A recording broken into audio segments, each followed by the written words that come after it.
Qu'est-ce que le temps? Comment mieux le gérer? Peut-être êtes-vous souvent débordé. Moi, je rencontre souvent des personnes qui ont du mal à prendre ne serait-ce que 5 minutes pour faire une respiration ou pour faire un exercice. Alors, comment mieux gérer le temps? Je vous dis ça dans cette nouvelle capsule. Bonjour à tous, je suis Véronique Chaput, sophrologue, praticienne en hypnose et psychosomato-énergétique.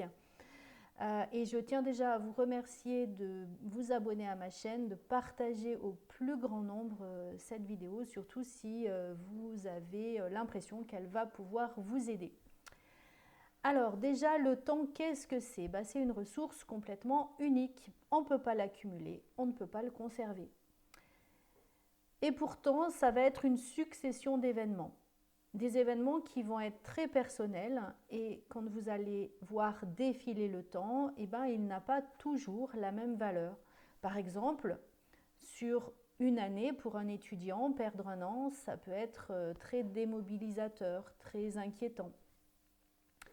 Un mois paraît peut-être pas grand-chose et pourtant, si une maman accouche d'un prématuré, ce mois-là peut faire une grande différence.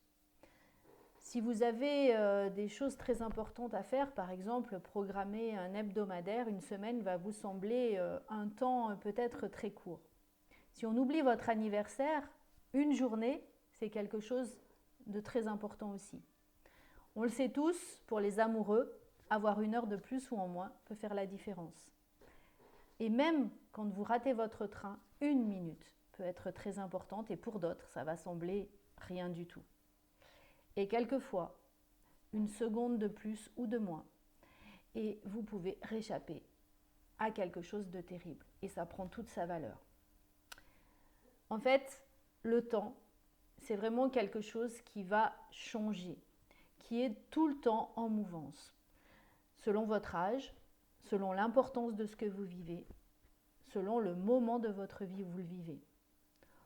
Il y a une petite anecdote qui dit que hier c'est de l'histoire, demain est un mystère, aujourd'hui est un cadeau. Et c'est pour ça que l'on appelle le présent. Alors pourquoi vouloir contrôler ce qui n'est pas contrôlable? La première chose, c'est que nous ne sommes pas multitâches. La société nous fait croire que l'on peut faire plusieurs choses en même temps. Pourtant, notre cerveau s'y refuse catégoriquement. On peut éventuellement faire une tâche ou deux qui sont automatisées, donc où on n'a pas besoin de réfléchir. Par exemple, je peux parler dans la voiture en même temps que je conduis. Par contre, il ne faut pas que la conversation me prenne trop d'attention, sinon je peux être moins efficace. Je peux regarder la télé en même temps que je vais repasser. Et pourtant, il faut faire attention aussi parce que si on veut vraiment être très attentif, je peux faire brûler quelque chose ou je vais ne plus suivre le fil de mon histoire. Alors du coup, gérer le temps, est-ce que c'est bien notre nature humaine? Eh bien peut-être que pour essayer de gérer ce temps-là, il faut contrôler notre nature avant tout, c'est-à-dire que c'est un travail vraiment personnel. On va devoir revisiter nos habitudes, quelles habitudes j'ai prises, qui peut me prendre du temps, quelle peur j'ai, les résistances face au changement. Par exemple, si je programme quelque chose, je perds ma liberté, je travaille mieux sous pression. Le perfectionnisme aussi va nous prendre énormément de temps et du coup va nous faire perdre notre temps. Certains pièges de l'ego aussi, on a besoin de plaire, on a besoin de matériel pour se rassurer. Tout ça, ça va être vraiment une perte de temps importante. Contrôler le temps, c'est avant tout se donner du temps pour ne rien faire. Donc, le premier pas, c'est identifier ce qui vous empêche. Avez-vous bien les bons objectifs? Arrivez-vous à planifier, à vous organiser?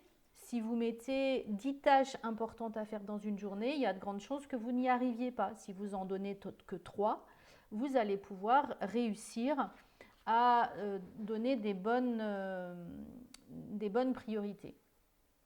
En tout cas, ce qui est certain, c'est que mieux gérer son temps, c'est du stress en moins. C'est un meilleur équilibre de vie, donc plus de satisfaction, plus de sérénité. C'est aussi une augmentation de la productivité parce que vous allez être beaucoup plus efficace. Je pense notamment à tous ces étudiants qui sont à regarder chaque fois que le téléphone vibre, sonne, à regarder les messages, les SMS et y perdent du temps et de l'efficacité pour leur travail. Et puis, c'est de pouvoir acquérir de nombreux objectifs. Alors, pour savoir comment faire un peu plus, je vous invite tout simplement à regarder la méthodologie de la prochaine capsule. Merci de partager, merci de vous abonner à la chaîne, merci pour tous vos suivis et vos retours sur les capsules que je donne. À bientôt dans la prochaine vidéo.